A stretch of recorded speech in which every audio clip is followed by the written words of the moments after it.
আল্লাহ মালাকুল মাউতকে বলবেন, মালাকুল মাউত কি অবস্থা? বলবে সব শেষ। মাইয়াব্বা, কে বাকি? মালাকুল মাউত বলবে জিনেরা বাকি, যাদেরকে দেখা যায় না। আল্লাহ বলবেন জিনদেরকেও শেষ করে ফেলো, রুহু কবজ করো। মালাকুল মাউত আজরাইল জিনদের রুহু কবজ করবে। আল্লাহ এবার জিজ্ঞেস করবে, ইয়া মালাকাল মাউত আখবিরনি মাইয়াব্বা, এবার বলো আর কে বাকি? মালাকুল মাউত বলবে, আল্লাহ মানুষগুলো সব শেষ, জিনগুলাও শেষ, এবার বাকি ইবলিস শয়তান। কে বাকি? ইবলিসরেও শেষ করো, ইবলিসও শেষ।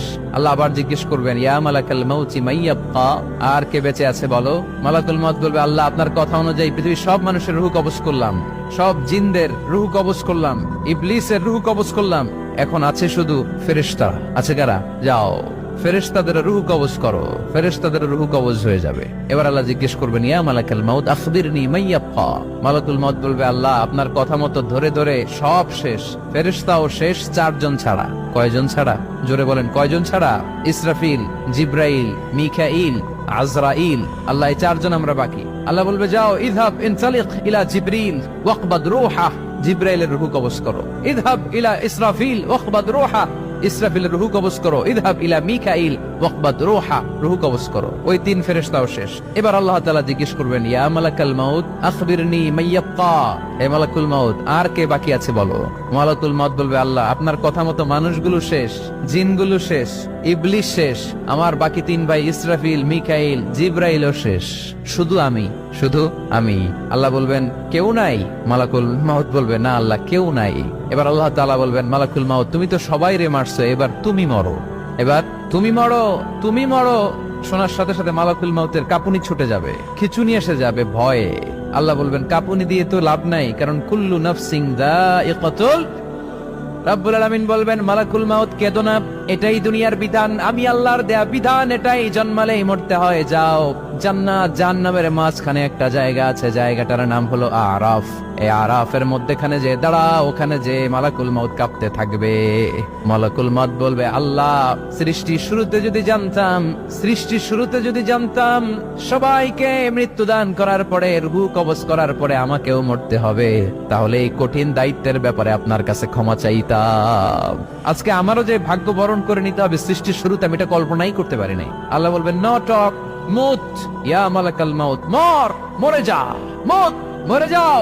বলার সাথে সাথে মালাকুল মাউত এক বিকট চিৎকার হাঁকিয়ে মরে যাবে। মালাকুল মাউতের চিৎকারটা সেদিন এত ভয়ঙ্কর হবে, বিষ্ণু ইসা ইসলাম বলেন, ওই চিৎকারের আওয়াজ যদি পৃথিবীর মানুষেরা কান দিয়ে শুনতে পেত, তাহলে কিয়ামত সংগঠিত হওয়ার জন্য আলাদা করে ইসরাফিলের সিঙ্গার প্রয়োজন হতো না। ওই চিৎকারের আওয়াজে প্রতিটা মানুষ কানের পর্দা ফেটে ওই জায়গায় লাশ হয়ে পড়ে যেত। এবার ডানে বায়ে সামনে পেছনে উপরে নিচে কেউ নাই, একজন ছাড়া। জোরে বলতে হবে, তিনি কে? আল্লাহ তখন পৃথিবীকে একটা ডাক দিবেন, বলবেন, ইয়া দুনিয়া আইনা আনহারুকি, এই পৃথিবী তোর নদীগুলো কোথায়? ইয়া দুনিয়া আইনা আশজারুকি, এই পৃথিবী তোর গাছগুলো কোথায়? বটতলা। ইয়া দুনিয়া আইনাল জিবাল, তোর বড় বড় মাউন্ট এভারেস্ট পাহাড়, আলাস্কা পর্বতমালা, আলপস পর্বতমালা, এগুলো কোথায়? তুর পাহাড় আজকে কোথায়? ইয়া দুনিয়া আইনাল মুলুক, রাজা বাদশারা কোথায়, যারা ক্ষমতার দাপটে পা জমিনে ফেলতে চাইতো না? আইনাল জাবাবেরা, অত্যাচারী স্বৈর শাসকগুলো আজকে কোথায়? কোথায় আজকে? কোন আওয়াজ নাই। আল্লাহ তখন হুঙ্কার দিয়ে বলবেন, লিমানিল মুলকুল ইয়াউম, who belongs the kingdom today. আল্লাহ চিৎকার দিয়ে বলবেন, আজকে ক্ষমতা কার? আওয়াজ করে বলেন, সেদিন ক্ষমতা কার?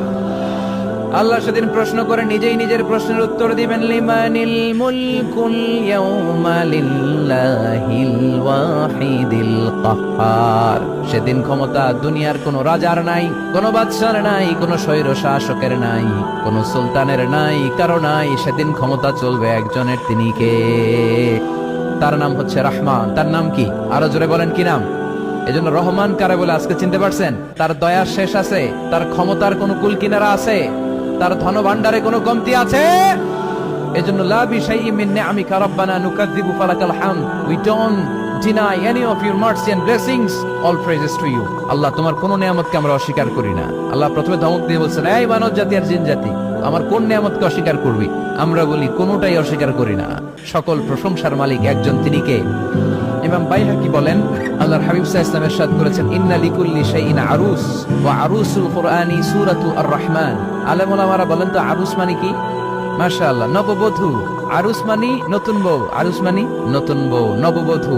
আল্লাহর হাবিব বললেন, লিকুল্লি শাইইন আরুস, সবার একটা করে নববধূ হয়। আর কোরআনের নববধূর নাম সূরা আর-রাহমান। ইন্না লিকুল্লি শাইইন আরুস ওয়া আরুসুল কুরআনি সূরাতু আর রহমান। দুনিয়ার প্রত্যেকের জন্য আল্লাহ একজন করে নববধূ দান করেছেন। আল্লাহর কোরআনেরও একটা নববধূ আছে, এই কোরআনের নববধূর নাম সূরা আর রহমান।